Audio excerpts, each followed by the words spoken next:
harus diterima.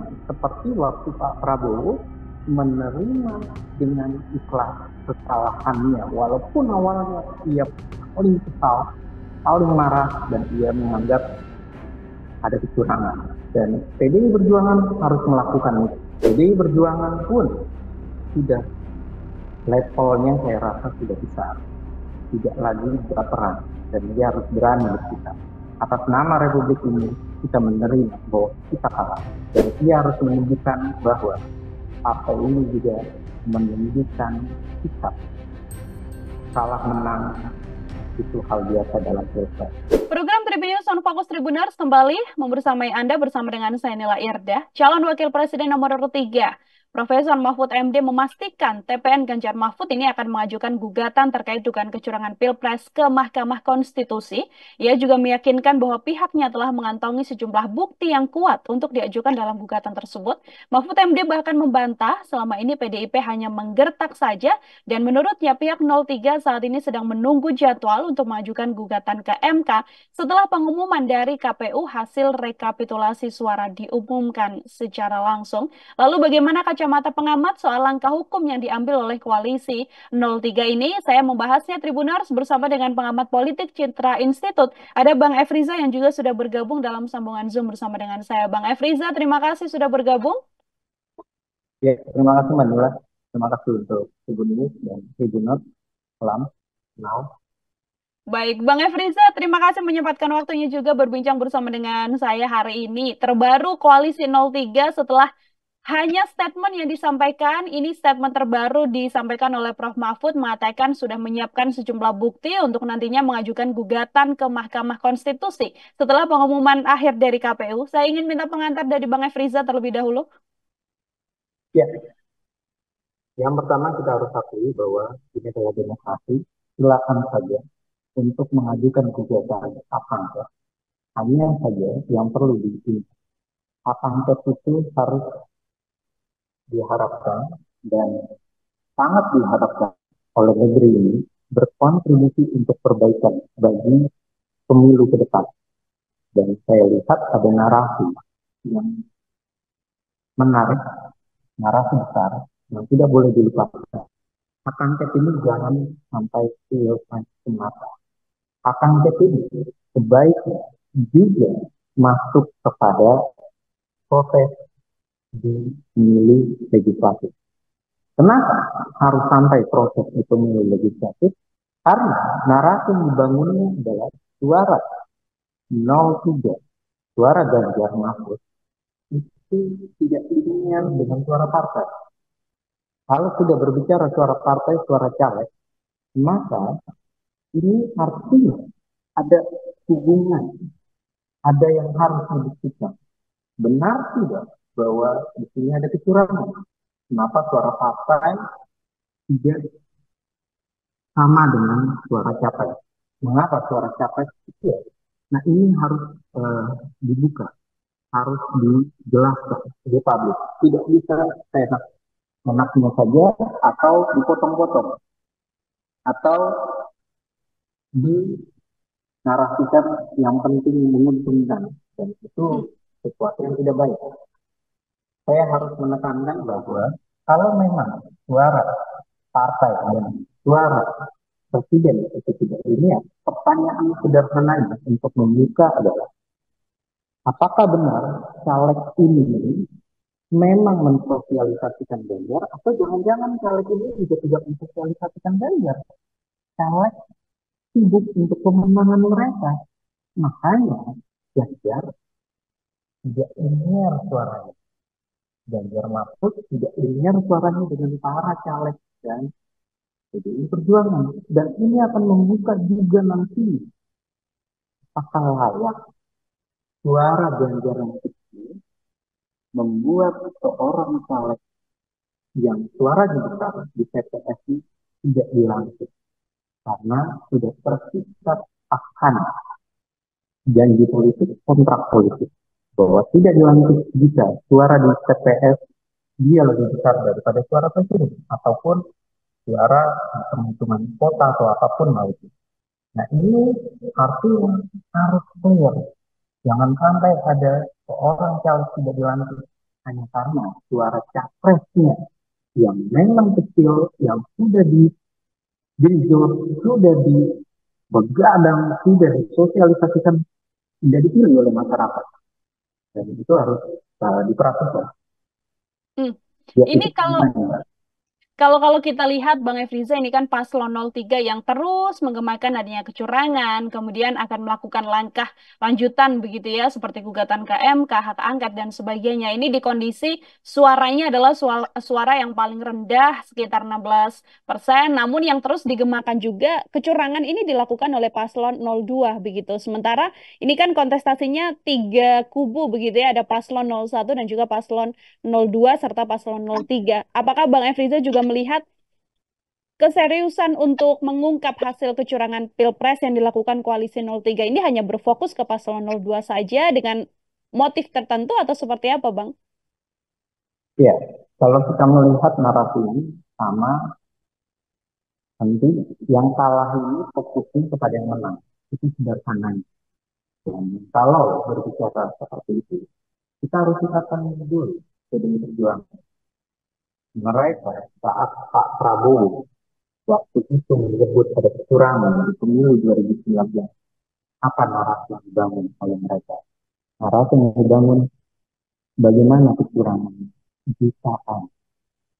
Dan kembali lagi, mereka harus sadar bahwa kalau mau kecurangan itu dibahas, ya harus diselesaikan dulu di KPU, Bawaslu, maupun MK. Dan itu adalah poin-poin yang penting, saya rasa. Poin-poin yang harus dirunutkan. Jangan nanti langsung ke hak angket. Apalagi kalau narasi mereka tidak berani untuk membawa ke MK karena ada bahasa kata paman gibran.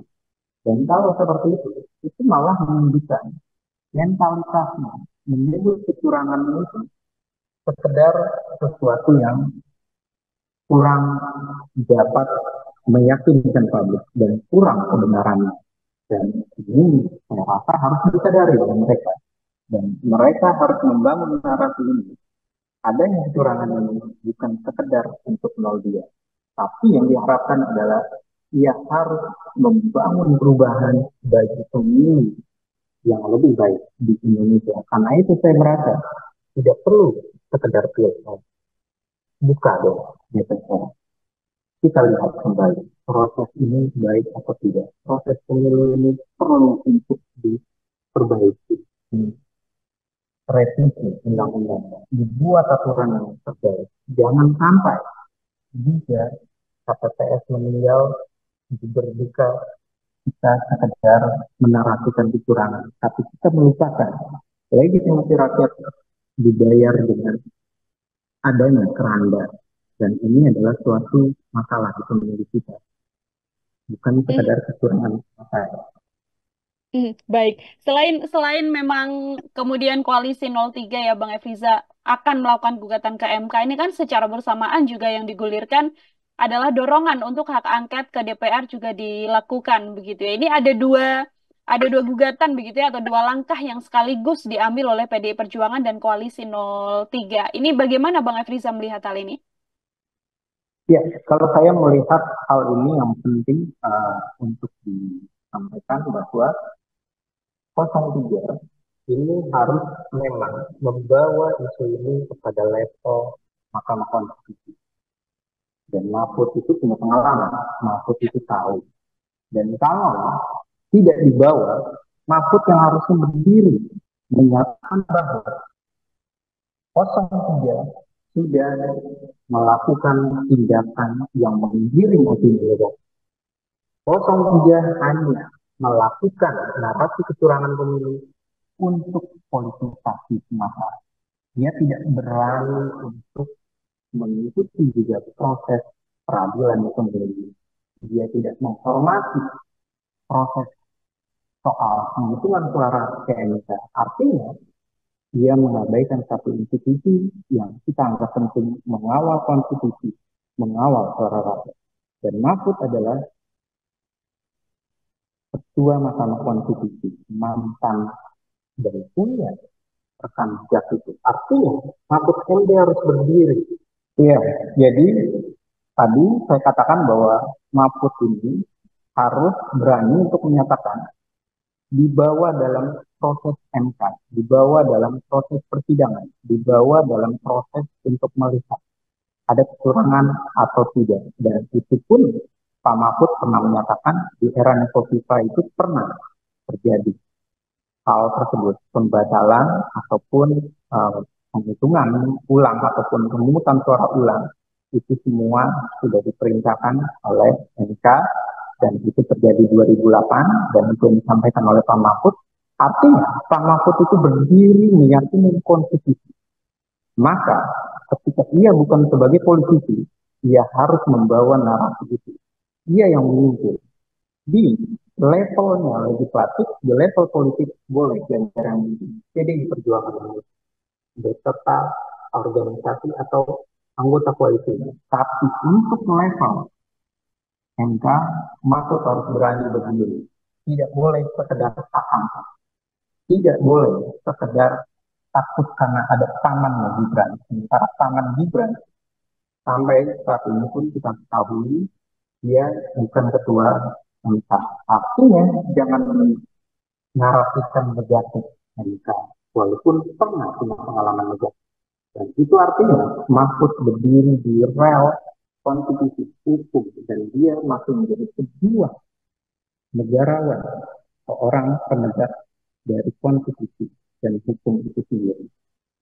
Dari pengalaman yang ada ini dua pertanyaan terakhir dari saya, Bang Efriza. Yang pertama, bagaimana kemudian nantinya dugaan kecurangan yang digulirkan ke Mahkamah Konstitusi ini, apakah kemudian bisa membuahkan hasil begitu ya? Karena mengingat beberapa kali gugatan ke MK terkait Pilpres terutama ini selalu berakhir dengan penolakan, Bang. Ya, yang pertama yang harus dijelaskan artinya untuk membawa ke MK tentu saja semestinya bukan sekedar MK, ada DKPP, ada Bawaslu. Artinya dia sudah mencoba memproses. Dan kalau seandainya dia gagal, dia harus mengakui bahwa mereka itu tetaplah para negarawan. Mereka itu tetaplah hakim konstitusi yang punya pendapat pribadi, yang punya kebersamaan secara kelompok, secara institusi sebagai hakim MK. Dan itu tidak boleh mereka menganggap bahwa seluruh pejabat MK itu negatif. Dan itu harus dihilangkan. Jadi kalau seandainya gagal, mereka harus menerima. Artinya bukti-buktinya tidak kuat. Artinya persepsi dan pernyataan dan bukti yang dibawa itu tidaklah menguat dan lemah. Dan ini harus diterima. Seperti waktu Pak Prabowo menerima dengan ikhlas kesalahannya. Walaupun awalnya dia paling kesal, paling marah, dan dia menganggap ada kecurangan. Dan PDI Perjuangan harus melakukan itu. PDI Perjuangan pun sudah levelnya saya rasa sudah besar. Tidak lagi berperan. Dan dia harus berani bersikap. Atas nama Republik ini kita menerima bahwa kita kalah. Kelegowoan dari PDI Perjuangan artinya Bang Efriza yang kemudian bisa membawa langkah terbaik begitu ya untuk menjaga demokrasi dan juga situasi agar tidak kembali panas dan menerima kemenangan apabila memang hasil akhirnya nanti Prabowo Gibran yang memenangkan kontestasi ini. Iya, bukan sekedar logo, sikap logo harus, tapi yang harus diingat. PDI Perjuangan selalu menarasikan dia yang menegakkan konstitusi. Dia yang begitu peduli terhadap konstitusi, menjaga nilai luhur konstitusi. Dan konstitusi itu dibangun di eranya Ibu Megawati dengan hadir di Megawati pula ya, karena tahun 1999 sampai 2002. Dan ini harus jelas bahwa ia berdiri di atas kepentingan bangsa dan negara. Ia harus siap untuk menyatakan kita menerima kesalahan dan kita akan fight, kita memilih oposisi, silakan, dan itu adalah yang terbaik. Tapi tidak boleh PDI Perjuangan mengabaikan hal tersebut. Karena akan menjadi aneh Kalau PDI Perjuangan mengingkari konstitusi atas keputusan Mahkamah Konstitusi atau terus merecoki situasi tersebut, dan itu artinya PDI Perjuangan malah kehilangan nilai-nilai yang selama ini dia perjuangkan, nilai-nilai yang selama ini tegakkan, nilai-nilai yang selama ini jelas-jelas bahwa dia adalah partai besar, partai lama, dan partai yang memberikan contoh terbaik di era reformasi maupun sebelum reformasi. Yang menjadi oposisi, ia meletakkan fondasi keberlanjutan, ia yang turut menghadirkan pilpres, ia pula yang menghadirkan MK, dan ia pula yang menjelaskan bahwa negeri ini harus dibangun secara bersama-sama. Jadi saya rasa PDI Perjuangan harus mulai untuk berpikir, ya jadi saya rasa PDI Perjuangan ini harus mulai menunjukkan siapa partai itu. Adalah partai lama, partai besar, partai yang membawa rel demokrasi, partai yang membawa narasi terbaik bagi negeri ini, dan partai yang menunjukkan hadirnya pilpres, hadirnya Mahkamah Konstitusi melalui perubahan atau amandemen konstitusi, dan ia harus menunjukkan bahwa partai ini juga menunjukkan sikap kalah menang itu hal biasa dalam pilpres. Menjadi oposisi adalah suatu hal yang biasa pula untuk ditentukan atau bergabung dengan pemerintahan itu adalah suatu hal yang baik pula.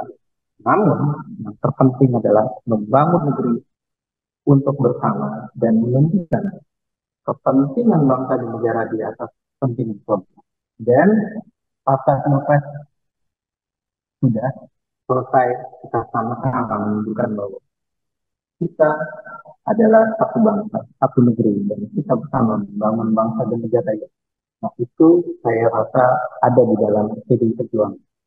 Dia bukan partai yang baperan, dia bukan partai yang kemarin sore, dan dia adalah partai yang bisa menunjukkan bahwa banteng montong putih itu adalah suatu hal yang memang berjasa bagi Republik ini. Walaupun dia tersingkir dari istana, dan itu harus ditegakkan dalam narasi. Baik, ini membawa kembali citra PDI Perjuangan yang tidak baper, kemudian bisa menjalankan konstitusi dan menerima hasil akhir dari nanti apabila memang gugatan ke Mahkamah Konstitusi ini sudah selesai digulirkan. Bang Efriza, terima kasih banyak untuk kebersamaannya berbincang bersama dengan kami dalam program Tribun Sound Focus. Luar biasa sekali penjelasannya. Semoga di lain kesempatan kemudian kita bisa berbincang kembali, Bang Efriza. Ya, sama-sama Mbak. Terima kasih untuk ini sebenarnya. Ya, terima kasih atas waktunya dan kesempatannya. Dan mohon maaf kalau ada salah kata ataupun audionya yang tidak semuanya. Saya ucapkan terima kasih. Baik, terima kasih kembali Bang Efriza untuk kesempatannya berbincang bersama dengan saya. Nantikan Tribuners obrolan saya lainnya dengan sejumlah narasumber lain pula. Saya Nila Irda pamit undur diri. Terima kasih dan sampai jumpa. Download Tribun X sekarang, menghadirkan lokal menjadi Indonesia.